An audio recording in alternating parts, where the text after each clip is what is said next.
जी आप यहाँ पे हर रोज बैठ के चल जाओ जी, हाँ जी। लेकिन सरकार तो कोई सूदू को लेने दे रही है, बैठना फिर क्या फायदा है जी?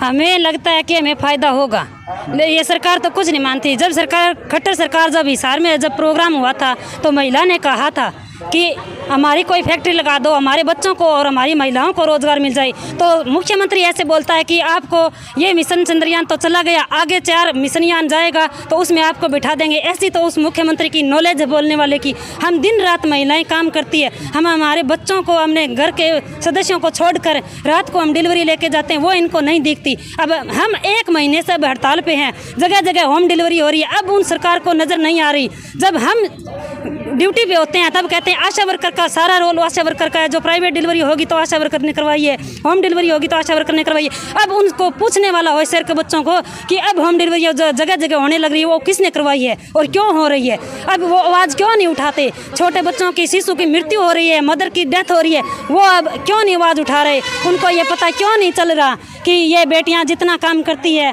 तो इनके बदले इनको जो इनका वेतन बनता है वो तो देना चाहिए। जब हम काम करते हैं तो काम पक्का तो नौकरी कच्ची किस लिए। हम यही चाहते हैं कि जब काम पक्का होगा, ऑनलाइन काम होगा तो जो हमारा बनता है वेतन वो हम लेके रहेंगे, डट के रहेंगे। चाहे हमें हड़ताल 6 महीने करनी पड़े, चाहे हमें 1 साल तक करनी पड़े, लेकिन हम पीछे हटने वाले नहीं हैं। चुनाव से पहले क्या वादे करे थे जी? चुनाव से पहले बहुत सारे वादे किए थे, कभी कुछ कह रहे हैं कभी कुछ कह रहे हैं, तो वो उनके वादे सभी झूठे हैं। वो कह रहे थे कि समान काम समान वेतन मिलना चाहिए, कोई समान काम नहीं है, कोई समान वेतन नहीं है। काम तो हमसे ज़्यादा ले रहे हैं और वेतन जो हमारे अधिकारी है उनको ही तो इनाम दिया जाता है और उनको ही वेतन दिया जाता है। जब हमने कोरोना के अंदर फ्रंट लाइन के रूप में हमने काम किया तो फ्रंट लाइन का पैसा हमें क्यों नहीं दिया गया। जब 1000 में कोविड के अंदर हमारी इतनी 20,000 आशा वर्कर दिन रात जुटी रहती थी, जब सड़क पर कोई नहीं होता था, हमारी आशा वर्कर बहनें दुपट्टा बांधे हुए धूप के अंदर पसीना बहाते हुए सब कोविड के मरीजों की देखभाल कर रही थी। जब उस सरकार ने नहीं पता चला तो ग्लोबल हेल्थ WHO अपना है वो हमने अवार्ड के साथ सम्मानित करते हैं, तो उस मुख्यमंत्री की आंखें क्यों नहीं खुलती, वो क्यों नींद के अंदर सोया पड़ा है। 2024 के अंदर उसकी आंखें भी खुलेगी, उसको विश्वास भी होगा भी जनता के अंदर कितना दम है और हम दम दिखा के रहेंगे। धन्यवाद। जो आपने बात बोली कि 2024 में सरकार की आंखें खोलेंगे, आपका मतलब क्या जी कहने का? मतलब यह है कि हम एक से एकजुट होकर और घर घर जाकर जागरूक करेंगे कि बीजेपी सरकार बिल्कुल घटिया है, किसी भी इंसान के नहीं सुन रही है। मजदूर रो रहे हैं, महिलाएं रो रही है, बच्चे रो रहे हैं, किसान रो रहे हैं। जब ये नींद के अंदर सोए पड़े हैं, सत्ता के नशे में चूर है, इनको ये भी पता नहीं, नॉलेज नहीं भी महिलाओं के साथ कैसे बात करनी है, और विधायक को भी ये पता नहीं है। जब हमारे किसान विधायक के पास जाते हैं, हमने एक से एक चढ़ाकर उन विधायकों को वोट देकर MLA बनाया था, वही विधायक हमें जाके कहता है, हमारे ससुर और हमारे जेठ देवर जाते हैं ना तो उनको ये कहते हैं कि आपने क्या हमारे को वोट दिए थे, आप क्या हमें सत्ता में लाए थे, हम आपका काम आज नहीं करेंगे ना कल करेंगे, आप हमारे ऑफिस पर आना बंद कर दीजिए। ये बात ये बार बार बोल रहे हैं, इनको कुछ भी नॉलेज नहीं है बोलने की। ठीक है। जब वो महिला को ये बोला गया कि हमारे गांव में फैक्ट्री लगवा दीजिए ताकि रोजगार मिले, तो मुख्यमंत्री ने जो जवाब दिया महिला को, अगर वही बात आपसे पूछी जाती तो आपका क्या जवाब रहता? अगर आपको बोला जाता कि चंद्रयान 4 में आपको भेजा जाएगा तो आपका जवाब क्या होता उस समय? तो हम ये कहते हैं कि मिशन चंद्रयान 4 तो कब तक बनेगा, जब तक क्या पता हम जीवित रहे या ना रहे। रोजगार की तो अभी ज़रूरत है, जिंदा रहने के लिए रोटी कपड़ा मकान तो अभी चाहिए। मिशन चंद्रयान का 4 का क्या पता कब बनेगा, ये तो हमें नहीं पता। वो तो मुख्यमंत्री ने ऐसे कैसे बोल दिया कि 4 जाएगा उसमें आपको बिठा के भेज देंगे। क्या उसके अंदर कोई जा सकता है? कोई जाएगा तो वो वैज्ञानिक ही है, ऐसी वैसी महिला को तो नहीं बिठा सकता। तो उसके खुद के उसके कार्यकर्ता वो भी हंस पड़े इस बात पे, तो जनता को तो महसूस होगा ही भी खट्टर के ऐसे ऐसे मुख्यमंत्री के भाषण है, तो इससे वो होती तो है।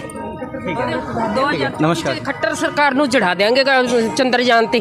ਹੁਣ ਤਾਂ ਉਹ ਬਹਿਣਾ ਨੂੰ ਬੋਲਦਾ ਨਾ ਵੀ ਅਸੀਂ ਤਾਂ ਚੰਦਰਯਾਨ ਜਿਹੜਾ ਚੌਥਾ ਚੱਲੇਗਾ ਉਹਦੇ ਤੇ ਚੜਾਵਾਂਗੇ। ਹੁਣ ਖੱਟਰ ਨੂੰ ਆਪਾਂ 24 ਚ ਚੜਾ ਦੇਾਂਗੇ। ਇਹ ਖੱਟਰ ਵੀ ਨਾ ਸੋਚੇ ਵੀ ਸਾਨੂੰ ਮੈਨੂੰ ਵੋਟ ਪੈਣਗੇ। ਘਰ ਘਰ ਜਾ ਕੇ ਆਪਦੇ ਰਿਸ਼ਤੇਦਾਰ ਮਿੱਤਰਗਣ ਜਿੰਨੇ ਹੋਏ ਸਾਰਿਆਂ ਨੂੰ ਇਹੀ ਕਹਿਣਾ ਕਿ ਇਹਨੂੰ ਵੋਟ ਨਹੀਂ ਦੇਣੇ। ਸਭ ਤੋਂ ਨਕੰਮੀ ਸਰਕਾਰ ਹੈ ਜਿਹੜੀ ਨਾ ਬਹਿਣਾ ਦੀ ਸੁਣਦੀ ਹੈ, ਨਾ ਕਿਸਾਨਾਂ ਦੀ ਸੁਣਦੀ, ਨਾ ਮਜ਼ਦੂਰਾਂ ਦੀ ਸੁਣਦੀ ਹੈ।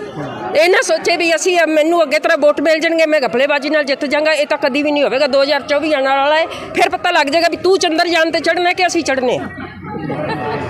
ये कभी भी नहीं सोचेगा।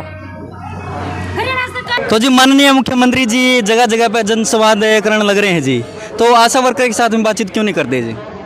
नहीं कर रहे जी, बात है क्योंकि आशा वर्कर 1 महीने से ऊपर हो गया हमारे को हड़ताल। 8 अगस्त से हमारी हड़ताल लगातार चल रही है, लेकिन मुख्यमंत्री कोई सुध बुध नहीं ले रहे हैं। भाई हमारे हरियाणा की लड़कियां हैं वो सड़कों पे हड़ताल कर रही है, माननीय मुख्यमंत्री कोई नहीं ले रहे हैं, वो बात नहीं कर रहे हैं हमारे से। ठीक है, बात क्यों नहीं कर रहे? पता नहीं जी क्यों नहीं कर रहे, उन्हें होश ही नहीं है कि बेटी बचाओ बेटी पढ़ाओ का नारा तो वो दे रहे हैं, लेकिन बेटियों की उन्हें कोई सुध बुध नहीं है। नमस्कार जी। पानीपत में जी बेटी बचाओ बेटी पढ़ाओ मुख्यमंत्री मनोहर लाल खट्टर जी ने 30 के ऊपर कह बेड़ा ने कोथड़ी देवांगा, तो बड़ा 3 जन की भीड़ करी कोथड़ी देने खातर। तो मैं भी तो कहीं बेन बेटी होगी, तो ये बेटियां सड़क पर बैठी है, ये बेटियां खट्टर जी ने क्यों कौन ध्यान आने ला रही। 1 महीने ऊपर हो गया जी, मैं घर को काम काज करके और 58 हमारी इसी बेड़ा भी है जगह वो काम भी यूँ चल ला रही है। आशा वर्कर करूँ तो भाई हमारी बहना कितनी परेशान है, कितनी दुखी है रहा घटिया सरकार माँ का कोई ध्यान कौन देने ला रही। पर मैं ही पीछे हटना रहा को नहीं, पूरा संघर्ष करांगा ना खट्टर ना झुका आगे छोड़ांगा जब ही हमारी मांगा ना मानेगा। 26,000 हमारा फिक्स ना करेगा, सरकारी कर्मचारी को दर्जो ना देगा, इतना हमारी हड़ताल जारी रहेगा, हमारा संघर्ष जारी रहेगा। वादे बड़े बड़े हैं जी, लेकिन जो वादे हैं जी कितने सही हैं? बिल्कुल ही सही नहीं है जी, ये सरकार सरासर सारी झूठी है और झूठे इनके वादे हैं। और आज हमारी आशा वर्कर 24 घंटों की ड्यूटी करती है और सिर्फ सरकार 4,000 में फिक्स मानदेय देती है और बोलती है कि आशा वर्कर को 19,600 रुपये मिलते हैं। ये अखबार में छपवा देते हैं, लेकिन ये बिल्कुल झूठ है। हमारे को सिर्फ 4,000 रुपये मिलते हैं और कुछ नहीं मिलता सरकार की तरफ। मुर्दाबाद मुर्दाबाद मुर्दाबाद हरियाणा सरकार